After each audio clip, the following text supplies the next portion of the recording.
Thank you for joining For Our Special Kids, where we openly and honestly discuss the magic and the mess of raising a child with special needs. We are thrilled to have you here and hope this time provides you with some wonder and wisdom. I'm your host, Jennifer Lansing. Let's get started.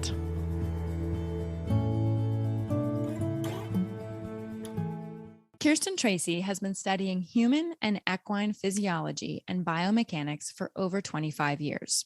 She studied and worked as a research assistant at the German Sports University, and after graduating with a master's degree in exercise science and coaching, she expanded her skills by becoming a certified holistic health practitioner in Germany. This is where she learned about healing the body naturally. She's a licensed massage therapist and trained under Dr. John Upledger himself in craniosacral therapy. Kerstin is a craniosacral techniques and diplomat certified practitioner. She's been practicing Feng Shui for over 20 years and is a certified diamond Feng Shui consultant. Kerstin, welcome. Thank you so much for being here and taking time. Thank you so much for having me. Of course, it's so fun. Okay, so let's start with Webster's Dictionary of Feng Shui. So I'm going to read it and then you can tell me what that means to you. So Feng Shui is a Chinese geomantic practice in which a structure or site is chosen or configured so as to harmonize with the spiritual forces that inhabit it. Okay, what does that mean? I really thought about that a lot. You can make it super complicated or you can make it really easy. I would say ultimately what it comes down to is to use the natural forces that are around us to our advantage to make life easier. So Feng Shui, we dissect that a little bit. Geomantic practice, that always refers to a little bit more supernatural practice. Ultimately, we look at the landscape, we look at the landform. They did back in the days, thousands of years ago, the old Chinese wise man observed nature. And they just basically noticed, okay, so when the wind comes from this direction, since Feng Shui stands for wind and water, if the wind comes out of the north, this happens to the crop. If the wind comes out of the southeast, something else happens. If the water is in this position, that happens. And wait, if the field has a mountain behind it, wait, it's just kind of in the water in front of it or on the side. So they observed the cycles of nature and implemented that in kind of like picking a site where to place a home and also inside the home, where to place everybody. But it was such a secret thing to do. So this was not publicized at all. That's why it's very hard to find any good textbooks. Even in my training, it's not like you read this textbook followed up by that textbook and that textbook. It is years of writing notes and more notes, going back to it. And then, now there's a little bit more in writing, but for the longest time, it was a very secret thing that was done mainly for the emperors to stay in power. That was the main use. Yeah, it was all about wealth and power back then. Whereas wealth in the Chinese old traditional ways also always includes having children, because children are your future there. That's where that comes from. I hope this kind of helps. But yeah, so basically figuring out the right place where to build a home and using nature's influences to our advantage. First of all, I had no idea that Feng Shui meant wind and water. Let's just go back to that. You just quickly mentioned that. I'm like, oh my gosh. And the history of it is fascinating to me. I didn't realize that it was looking at the crops and the growth and fertility of crops. Basically, you talk about the fertility of making children. Well, the fertility of crop and wealth there. That's fascinating. I didn't know any of that. Okay, so cool. Let's just honor that real quick here. And, in the end, it is about the natural sources, the natural abilities of our earth to influence how we live our life. And man, if all of us could do that on a more regular basis, we'd probably all be happier. So if we can't all just go sit in a field and pay attention to the wind and the sun and the mountains and etc., it's important. The seasons, right? And it's important then for us to say, okay, if we can't do that, how can we apply those principles to our regular life? So I do know a little bit that there's I'm glad you said it was kind of mystical and secretive because it is hard finding information on this. I have some books and it seems like some of the books contradict one another. Tell me about the different approaches and then which one do you follow? Some colleagues practice an intuitive approach, which I think is actually not bad. So they just go with the flow of chi and what feels right. Everybody knows the feeling when you walk into somebody's house or somebody's office or whatever building and you go like, oh, it doesn't feel right. So some people practice that. Then there's the other one, that's the Western Feng Shui, also Black Sect, Tantric Buddhist, BTB, same thing.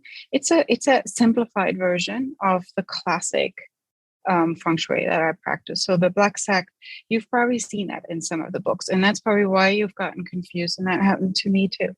They basically use wherever the door is the career, right? And then you have what we call a bagua, the 8 guas, 8 life sectors. You have career, that's one of them. You have wisdom, family, you have prosperity, you have the mother and the earth relationship, love and romance, children, and then actually the Northwest helping people is also the patriarch of the house. Anyway, so they go around. We consider it actually 9 guas, so it's like 3, a square of 3 in each row. So the center, it's actually called the Tai Chi. Tai Chi is the yin yang symbols, the name for the yin symbol. So the center of the house actually plays a major role too. But anyway, so the way they do it, they take that over a single room if need be, or an entire house, and it's like a holographic superimposing that gua, and then they see like, okay, so you need to, if you want more career, you enhance this in this area. It's pretty fixed. That's what I was a little confused by. So I do know that from the little research that I've done is some people use the front of the house and like the door. And then some people use, like you were saying, like the middle of the house. Or is that kind of the same thing? I think actually what all agree is that the front door is super important. Basically, wherever the door is your career section, which when classical feng shui, apply a certain direction, a real physical direction to, and then it kind of builds from there. So we do want to look at, I want to see a picture of your house. I'll actually, honest to God, look it up on Google Earth. I want to see what's behind it, what is around it. And I'm not saying that one is better than the other, but I guess I just went all in, it's, we use math, a lot of math, actually. We look at the time, we look at the birth date of the house, we look at when you moved in, when you make major changes. So we look at the story the house tells you, or the office, or wherever you're at.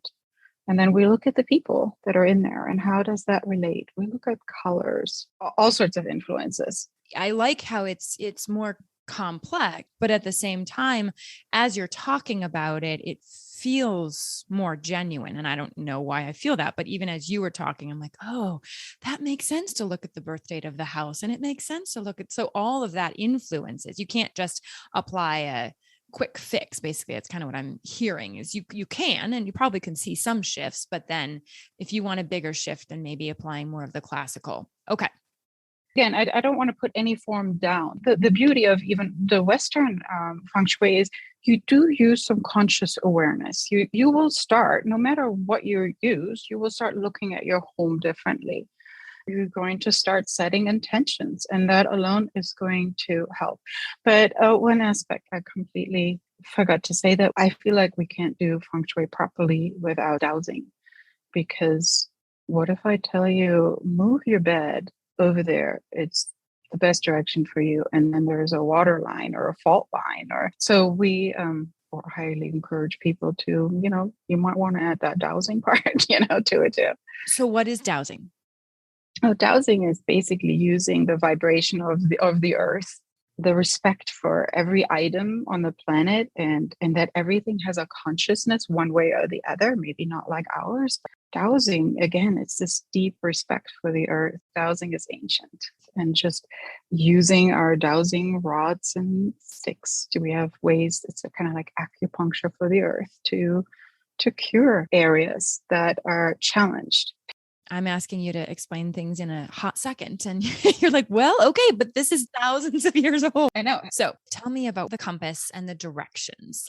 There's the traditional Chinese Feng Shui compass that we can use, we as consultants, but everybody else seems to be mainly using the phone compass and the phone, and that's fine. So when you want to check for the true directions in your home, you want to stand in the center of your home and basically just kind of slowly turn and make a note of all the directions. You hold the phone up kind of like on heart level, but about an arm length or half an arm length away from you. And that's how you check the direction. The front door direction is an extremely important information, and I need to know it to the nth degree. Every little degree has a meaning. 3 degrees, every 5 degrees. The meaning, everything changes. So I know exactly how the house feels and what's going on in the house as soon as I know the exact number. And for that, we face outward.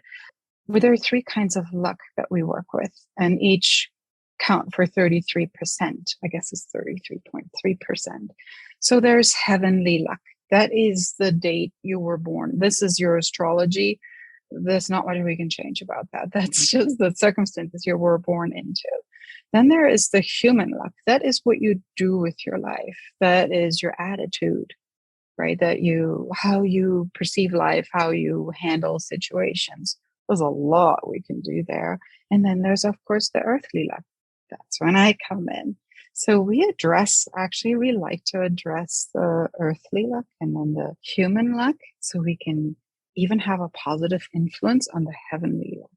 Luck is just the word used in Chinese Feng Shui, and I love that. It's a beautiful word. Why not be lucky? So then when you look at a room and you look at this square with the 3 rows of different life sectors, so to speak, we have half of the room supporting us and half of the room not supporting us. So what we do is with our Feng Shui is we enhance the good influences, make them even better, and we cure, that's called curing, the not so good influences, so that when you go through life with more ease. So then we use math, very simple math, or you can go to mariediamond.com, put in your birth date and your gender, and then you get your personal energy number. So, there are 9 different energy numbers. And these are with you, kind of like your horoscope, forever. It actually also comes with what animal you're related to, what element you're related to.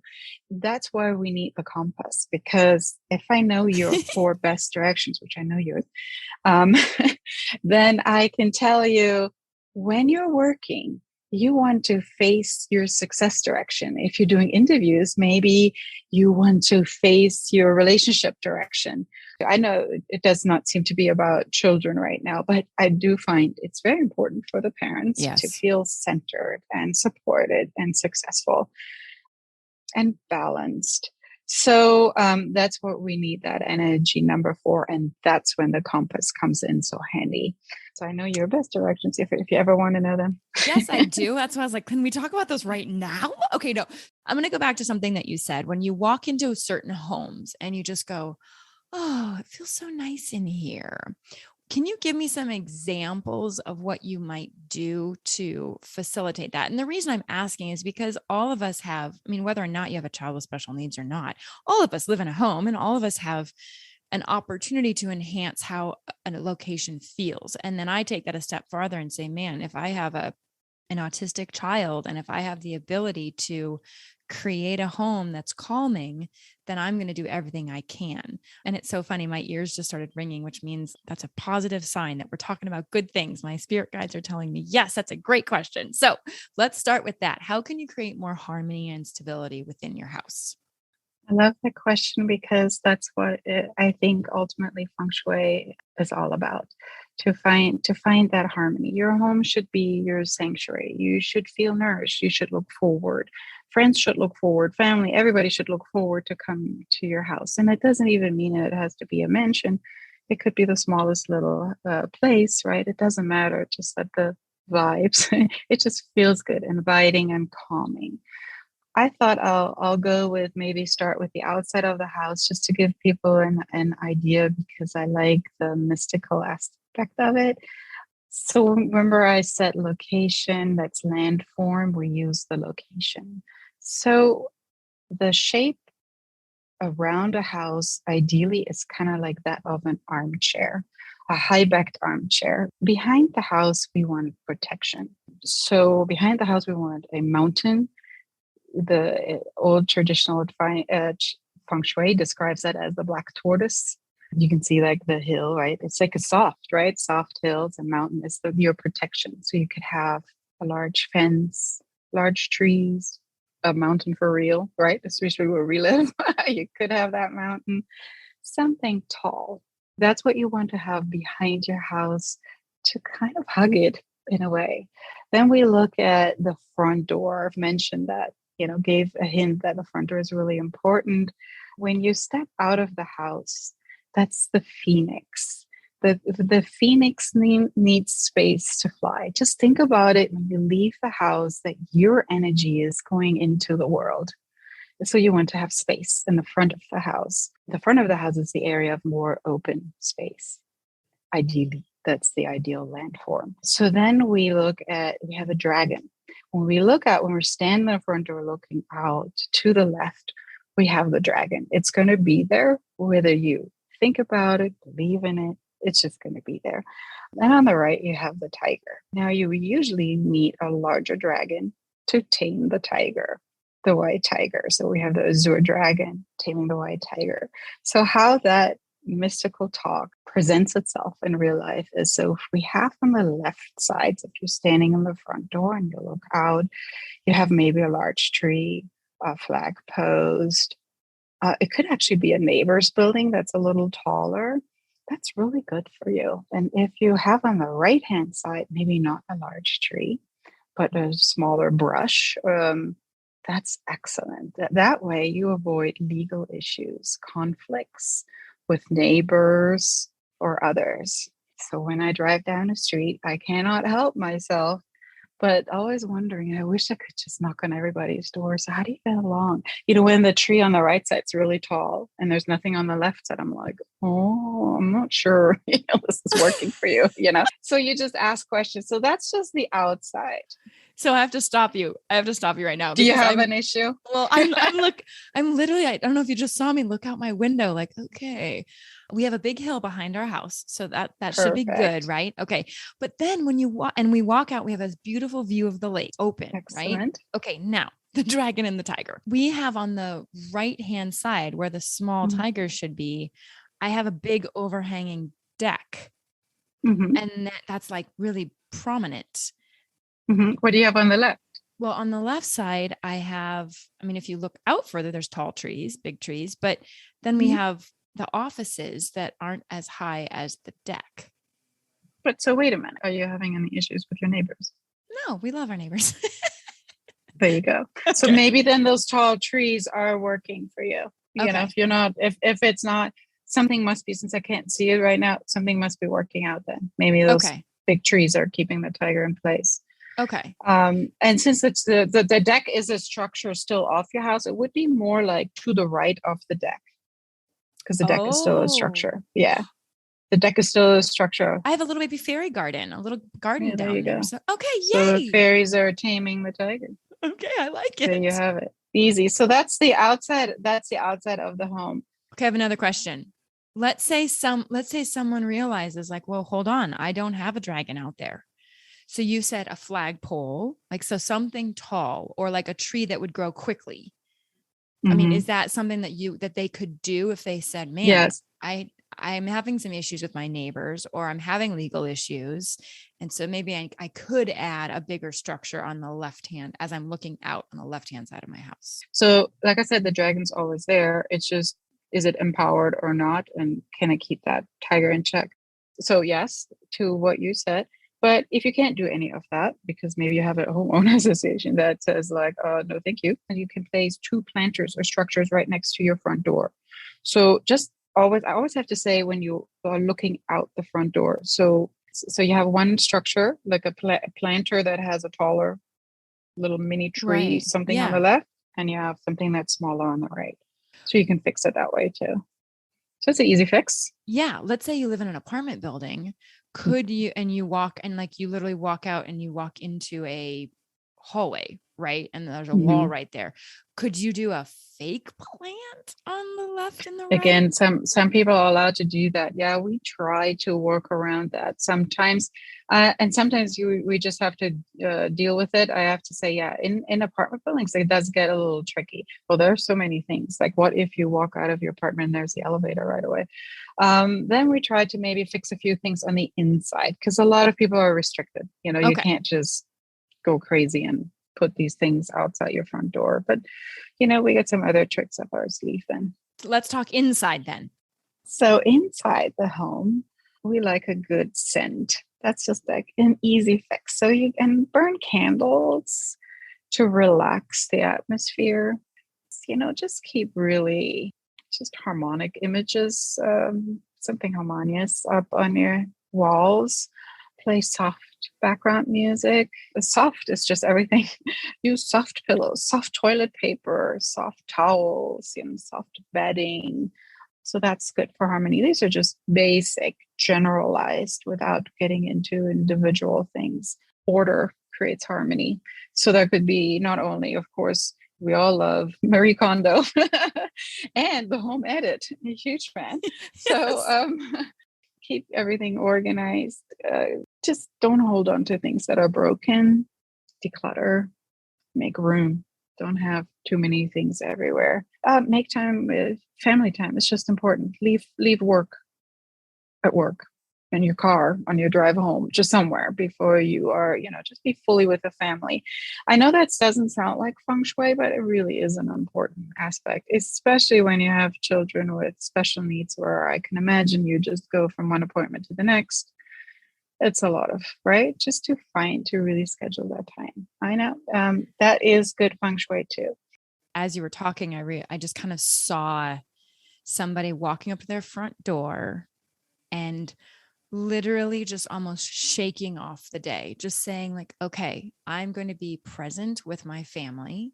Mm-hmm. I'm going to shake off the day. And let's say you don't have, there's many moms here and dads that don't go to work because their full-time job is raising their child or children with special needs. And so there isn't that, okay, now I'm going to take that time to shake it off and be with my family. But we can do that. We can energetically say, okay, the appointments are done for the day. School is done for the day.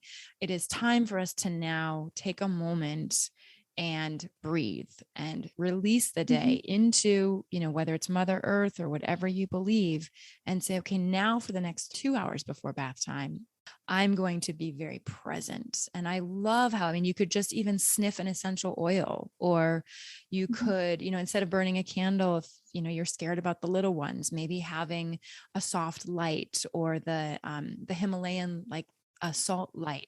Right. A diffuser.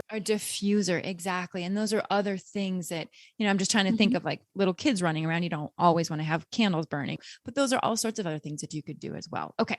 All right. Let's get back to you.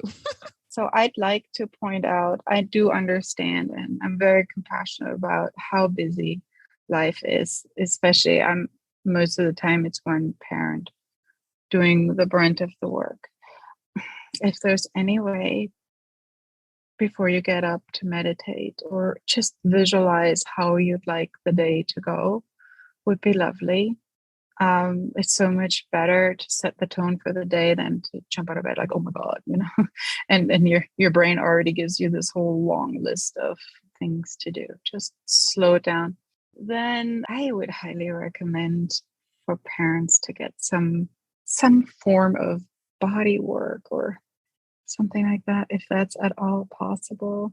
Don't, you put your children, you have to first, but these children are so sensitive. Your children are even more sensitive than the kids I already work with too. They are sensitive, but your kids are so sensitive to how you feel as parents. So the harmony between the parents, the harmony within each parent, it matters. And some kids can act out because they can feel that tension and just don't really know what to do with that.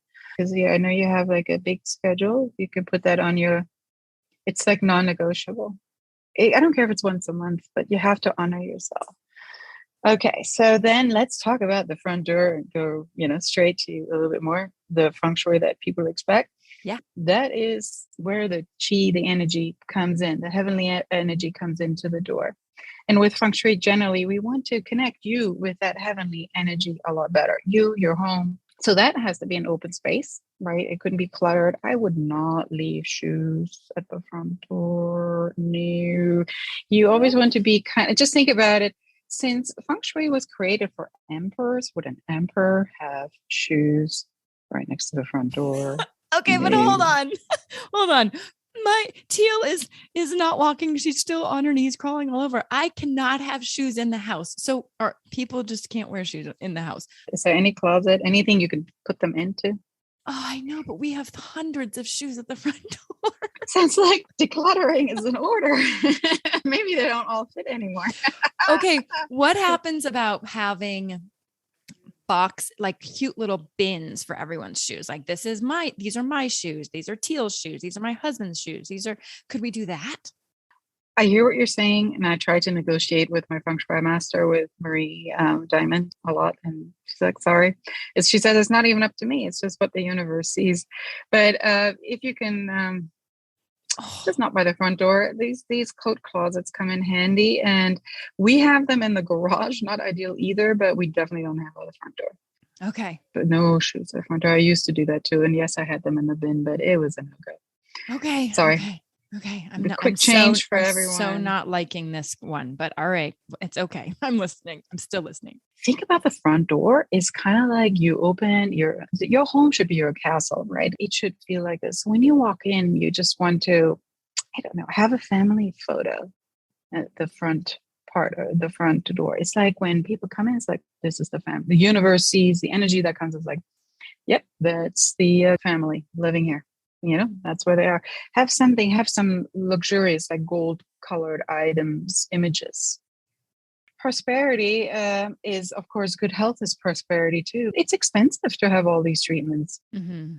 Yeah. So prosperity is a birthright, and it's not just for the emperors. So I would kind of look at it, have it sparse, like not sparse in the sense of nothing there, but a few items, so you have a lot of space for that energy to come in. And it should look beautiful from the outside too. When you see like somebody's front door from the outside, when you go like, oh, that looks really nice, it should kind of catch your attention a little bit. You want to invite that energy to come into your house. And when it comes into the house, you want to invite it to travel to each and every room and just leave a little gift everywhere. Okay. Our front door is horrible. Not to make this about me, but our front door opens into a huge hallway and then a stairwell. I mean, it's not really an open foyer, right? You've been to our house. Basically, you just want to tell the energy where to go, but you do need to remind it to go upstairs, right? So you have like lights, maybe something that goes to come over here, let that come upstairs. But that's the front door. Little green, it was nice. Oh, a small water fountain is nice there too. But can I just for fun share this with you? You can edit it out. No. Just for fun. Yeah. Because I was so amazed. I had to look into this. I wanted to know what energy number Teal is. So Teal is an energy number 4, personal energy number 4. Okay. You know what that's called? The archetype is called the manager. Out of all clients that I ever have, I barely ever have a 4. They have goals and they will finish this. They will seek it through. They don't just start a project. They finish it. They're super organized. Really? Just to let you know. Yes. She is actually a fire monkey. So she has a lot of energy. Oh, yes. She is a fire monkey. Are you kidding me? She is. Yes. So you, on the other hand, you're a connector. You're a number 8. You're a wood rabbit. Your actually success direction is southwest. That's why being a mother, that's a very matriarch direction, is just something very, very important to you. You're very earthy too, but your success direction is southwest. So when you work, you want to face, you would use your compass. You face the southwest, ideally. I got to change my desk. I'm facing like east right now. Oh, this is so fun. Okay. West is also, and that's children, right? That's why you like technology, probably love children. West is your relationship direction. You love having fun. Your health direction is northwest. What does that mean then? So like when you say my health direction is northwest, what does that mean? For example, sometimes we highly recommend to some people to sleep toward the northwest if they can, because it's our health direction. So does that mean with your feet pointing that direction? No, with your okay. head. Yeah. So during the day, it's everything you're looking at. You're looking at that direction to have that influence you positively. Right now, I'm looking at the wisdom direction, which is yours and I's. That's northeast for both of us. Okay, so my success is southwest, but if I want to be really smart, I've got to look northeast. All right, so let's talk about what we can do for children. So much to be said about the children. Colors are important. We like in a house generally anything earth related. That includes a bedroom. So we don't like water, like blue or red colors in a bedroom. See, now that would be not what I would have thought. I would have thought like fire, passion, like put red in your bedroom. But what do you do in a bedroom? You sleep. You also have sex in a bedroom. Yes, that's right. That is for rest and romance. But you see, since you're not going to have sex all night because you have a busy day the next day, so you just have a little bit of red in there. You have a little bit of red in there. Okay. Okay.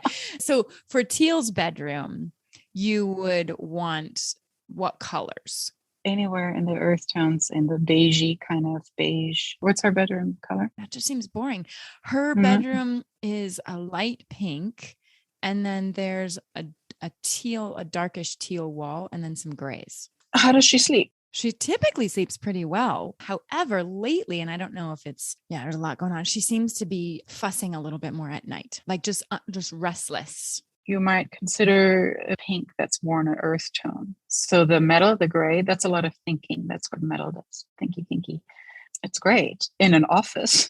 Right. Fantastic in an office. Got a question though.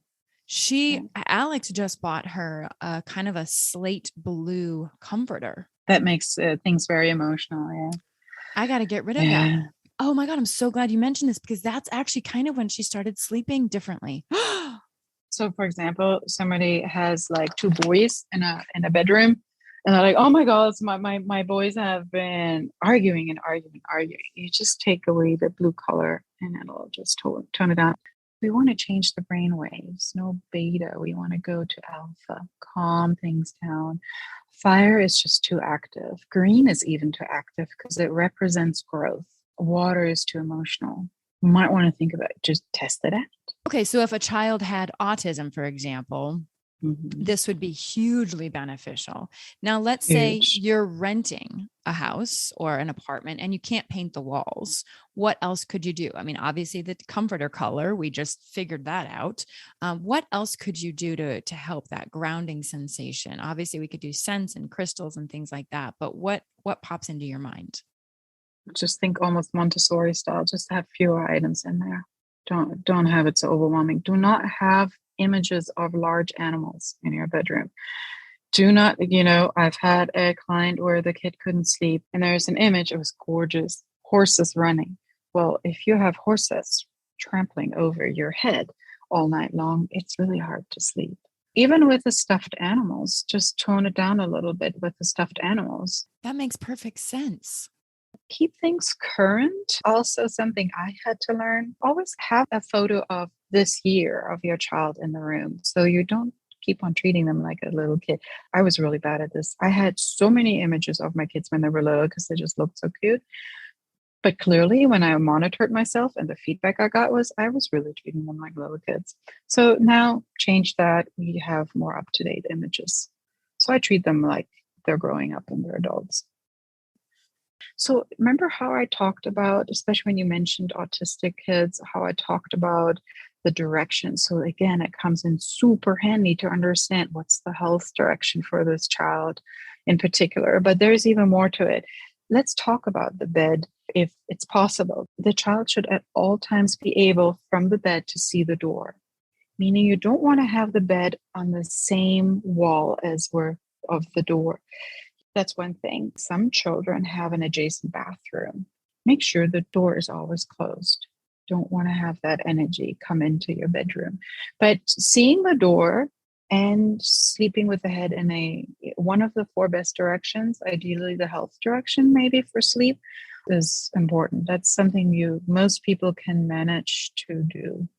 Let me get clarity on this. So you would go to mariediamond.com and put in birth dates and find out personal energy numbers. Then that's going to tell you, based on that, they'll tell you what your health direction is. So you said my health direction was northwest, which means, and I just want to confirm this, when I sit up in bed, I need, if possible, to look in that direction. Is that true? No. Bed is a different thing. Bed is always your head facing that way. I sleep with my head in the northwest direction. Okay, because that's your health direction. That's my health direction. So if possible, so for Teal, I would need to go find out what her health direction is. And then if possible, put the top of her head facing that direction. We call that pointing toward. Pointing. Okay. This is, I cannot wait for people to send in information on oh my gosh, I changed the colors in his bedroom and he's sleeping better. Or I changed the direction and she's finally not fussing at night. It's worth a try. And then usually we start with things like that. And then if there's still an issue, then dowsing comes in handy. For example, especially kids with autism, they have such busy brains. So it's all about calming down the brain as best as we can. I'm also thinking okay, we could put some brown crystals in the room. We could put I know it's very important to put black crystals. You can put black crystals in the corners to ground, and the kid wouldn't even see it, but it could affect the energy in the room. You could maybe before the child goes to bed, diffuse a mix of a woody scent. Would that make sense? Lavender is very grounding. Sandalwood or cedarwood or frankincense is always a winner too. Yeah. Okay. Yes. Okay. Grounding with cedarwood. Cedarwood is super grounding. Vetiver is super grounding. The thicker ones, right? They're vetiver. Very grounding. Oh, I love vetiver. Okay. So does Teal have a headboard? She kind of has an open slotted headboard. You want something solid. Remember the tortoise, how we started out with the tortoise in the back of the house? Just think of it as your tortoise at night. It's just protection. You definitely want to have a wall behind you. I know that doesn't always work and we can work around that, but if you can have a wall behind it and a headboard that is solid. Could I just put a heavy quilt over the headboard? Yes, you can. I've done that too. Okay. So we were able to change the bed. I've done that too. Covered it up. You can just don't use that blue one. So again, make also sure that the child's headboard on the other side of it is not a bathroom. It's no good. That leads to concentration issues. And even if it's a good direction, we're no, that situation supersedes a good direction. So if anyone's child, if their head is bumped up against a bathroom wall, you want to change that. Yes. Remember the electric clocks with the red color? Absolute no-go. Your kid, it's actually phones too. None of electric stuff next to their heads. Your kids are extra sensitive. So that's a no-go. Okay. Can we talk about mirrors? If you have a mirror in the bedroom that reflects the bed, cover it up. It's even a window at play. So imagine the moonlight, any light that comes in, it reflects back. It's too much activity when everything is supposed to relax. Cover the windows with curtains. Don't let moonlight shine on your child's head. Avoid plants. They're too active. The energy is too active. You can have fake plants, silk plants.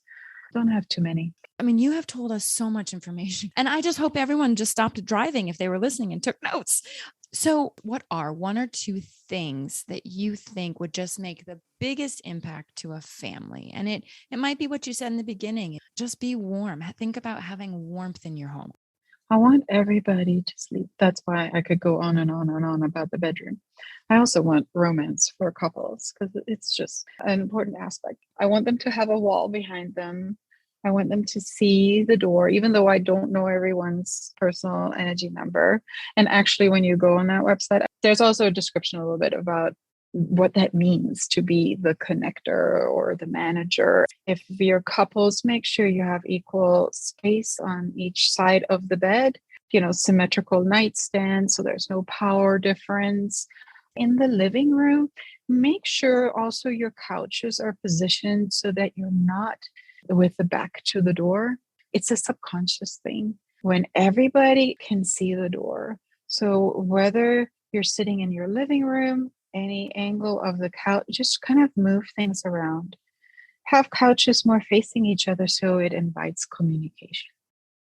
That is just so important in families. Sleep, communication, and I want everybody to be successful in their career. So please do not face the wall when you're working. Please turn your desk around. Okay. Please sit like a CEO at the farthest end of your office, having space in front of you so ideas can come to you and opportunities can come to you. Those are 3 amazing things. I cannot wait to just continue to learn more from you and bring you into our home. But how can people find you, Kerstin? On my website, KerstinTracy.com. I have actually listed different ways of how I can work with you, from 1 hour, just check-ins, or if there's one thing you really want to fix real quick, I can work with you over a year and it'll never get boring and we get a lot of transformation done. Okay. So wonderful. Well, I have a closing question for you. How would you describe in one word a child with special needs? Brilliant. I think they're brilliant. I cannot use just one word. To me, these kids, I don't think they're special needs. It's like we all have the special needs. They're just so sophisticated in their communication. They're a gift to this world. They're our teachers and I get goosebumps just thinking about them. They're awesome. Thank you for being here. Thank you so much for having me. Thank you so much for joining us today. I hope you found 1 or 2 meaningful nuggets of information to make your day better. If you think there's value in what we do, please take a moment to tell another friend, family member, or a caregiver. We'd love to hear from you at forourspecialkids@gmail.com. You can send in a question, a comment, a topic that you'd like to learn more about, or if you'd like us to highlight a certain person, please send that information to us. It makes our show so much better and so much more valuable for you. Our Facebook and Instagram handle is For Our Special Kids. And finally, remember to witness the wonder and the wisdom within yourself and others. Until next time.